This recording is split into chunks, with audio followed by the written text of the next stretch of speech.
Well, good morning, everybody. I wanted to start you off today by looking at the last 3 days of total accumulated precipitation through 6 a.m. This morning Central Time.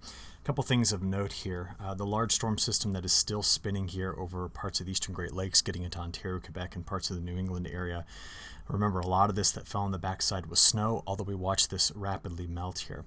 I also want to point out that we had another round of very strong storms, including some very heavy rainfall that hit the same regions that were hit recently with heavy rain down here around like the Fort Lauderdale area, and then of course into parts of central Florida. What's important about this is that this has been an area that was pretty deep in drought due to a lot of subtropical ridging in this area. So we just relieved a lot of that here. But note that the rest of Florida, the northern half of it, has still been quite dry. We had some storms last night that came through parts of Texas. This is important to see this. It was just good to see that we weren't completely limited on moisture. I know you're going, that's not much, but there were storms there last night. I'd like to see that moisture return. But a lot of the attention is going to happen here in the northern plains, Canadian Prairie, upper Midwest, as this front that came through the Pacific Northwest over the last 24 hours, delivering some precipitation here, some snow at higher elevation, is going to spin up a pretty big low pressure center that's going to race out of Montana later on today. Now, just talking about that snow, I wanted to show you that this was the total snowfall accumulation through 7 o'clock last night over the last 3 days. And we're just seeing that we did get snow that got into parts of Iowa, southern Wisconsin, northern Illinois, Indiana, Michigan, but the heaviest snows were in parts of Minnesota and Wisconsin, especially this corridor right in through here.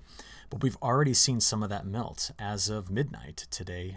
We've already watched the southern edge of all of this erode away pretty quickly as the sun came out and we saw the temperatures really make a rebound. So this map is showing you the snow water equivalent map. What's going to change on this map is we're going to continue to melt this snow in through this area. Even though there's some colder shots coming through, there's going to be some warmer air in between. We're going to watch more melting occur here on the snowpack that's still left in parts of North Dakota and Minnesota. And then with the upcoming warmth we're expecting in the west, which we talked about in last night's in-depth video, we are going to start to see this snowpack beginning to erode. And that's a good sign for the west. We need the warmth. We've got to get the heat units in there. But with any time in spring that you get snowmelt like this with such deep snowpack lasting so long into the month of April, we are expecting to see flooding. And right now there are 158 gauges that are in flood stage or forecast to be in flood stage. And you can see the Red River of the North and then the numerous tributaries that feed into the Mississippi here. And this is starting to create some problems on the Mississippi as expected. And several of the locks and dams are starting to be they're being controlled or being shut down temporarily just to help with the flood mitigation here. Okay, let's go take a look at some satellite data just as the sun rises. And there, you can see some of the snow as the cloud cover finally leaves Wisconsin. It was such a terrible day yesterday. There's the sunrise right in through this area. But a lot of my attention is going to be to this storm system in this deeper trough over the west. So we got a lot of good upper level support. That's called divergence in the atmosphere coming out of the base of this trough over parts of Montana. And that's where we've got winter storm warnings, winter storm watches, winter storm advisories here. But as we've seen, and we've been talking about this a lot, these troughs are coming out and they're either ejecting out of Colorado or they're ejecting out of Wyoming or Montana, which leaves a pretty sizable dry slot on their southern side. And that's why we have red flag warnings that stretch from parts of New Mexico along the high and western plains here of Kansas, Nebraska, getting into Colorado and Texas, Oklahoma.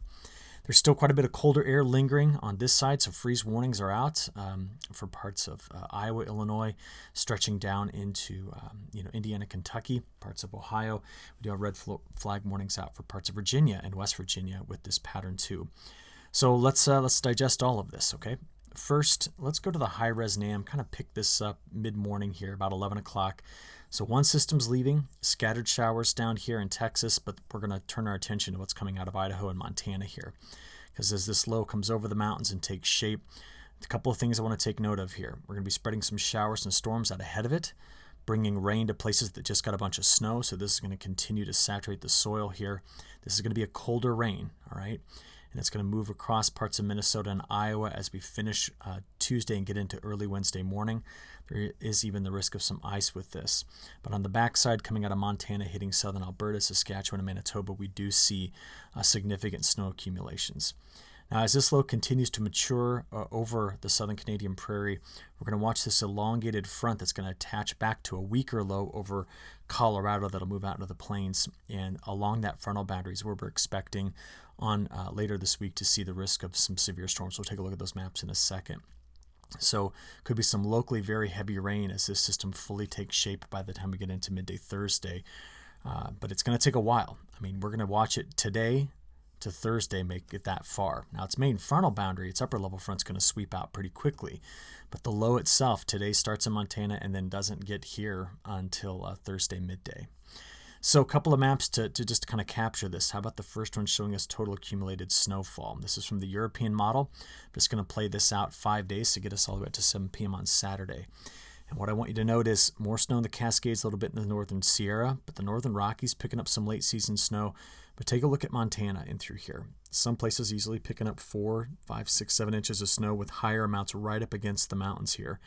Then you get into southern Saskatchewan, northern parts of North Dakota stretching over to Minnesota, Ontario. That's going to be this heavy snow corridor in through here where maybe some places are capable of picking up better than 10 inches, maybe higher than that.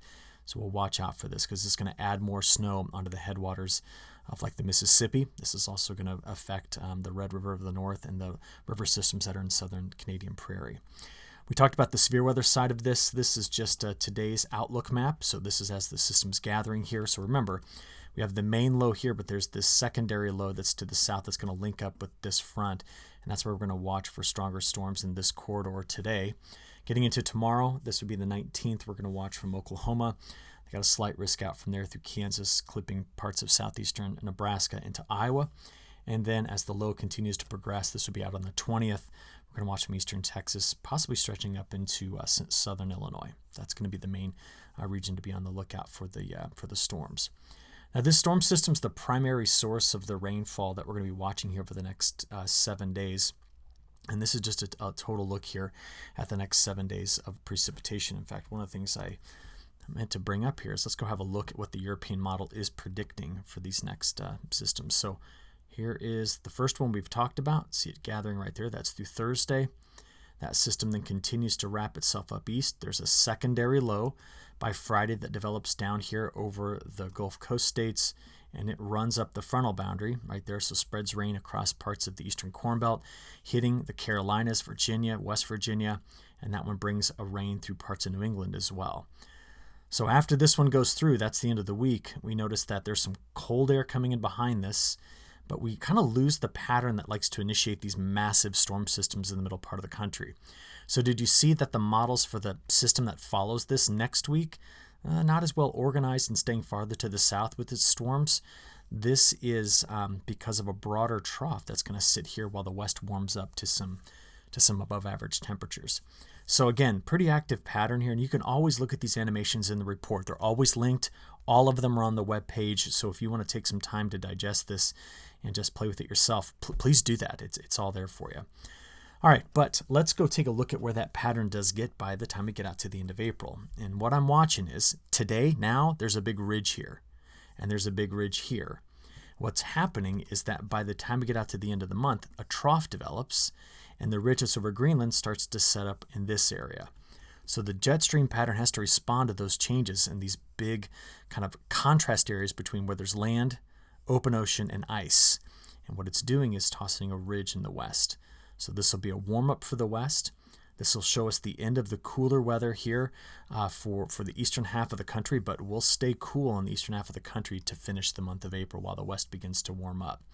What this pattern also does is it tends to slow down the precipitation. So if you noticed, I would focus more on the European model solution for this. We have a drier go of it here, although it's colder, and it'll always be at the base of those troughs that we see the wetter conditions. You can see that in the GFS as well. The CPC's forecast of giving risk of above average precipitation here, I'm just a bit skeptical on it. I think it would be more along where I have the arrows versus getting all the way back into the plains as being a better chance of above normal precip. The risk, though, is that in this below normal area, which is in all three forecasts here, we have the chances of being quite cold. Notice that the west is also drier, and that's because of the ridge that's coming in. But let's talk about the temperatures, because this morning, this was the axis of that colder air behind the current low, dropping those temperatures down to freezing right in through this area. That's where we had the frost advisories here and the freeze warnings that extended back up into this region.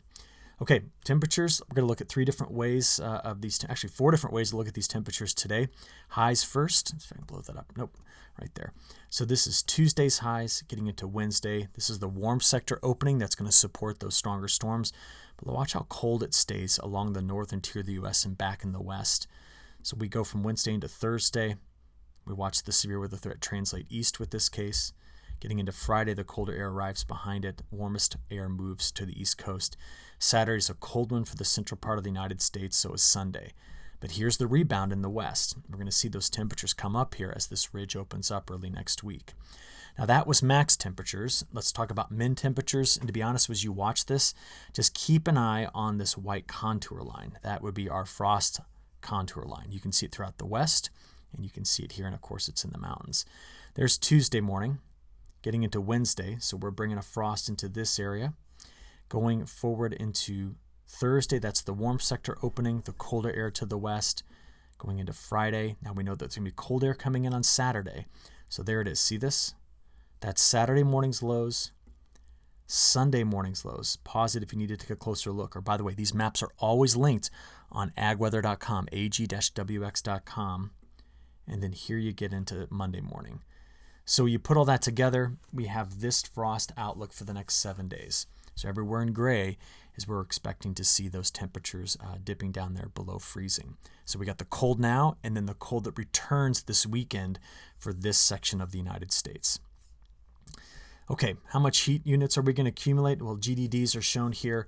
This is next 7 days of accumulated GDDs. So unfortunately, we can't break over warm across the northern parts of the United States, which is why we see from Montana all the way to northern Michigan and the UP almost no GDDs being accumulated. And the numbers really back off, which is slowing emergence across a broad section here of the Corn Belt, just as an example. But let's take a look at what the temperatures do as we stretch it over 15 days. We know that this cold is going to move east, but watch the west. 5-day sliding window of average temperature anomalies. I'm going to park it right here, day 5 through 10. So this gets us to the time period of the 23rd through the 28th. Then the west begins its warming trend.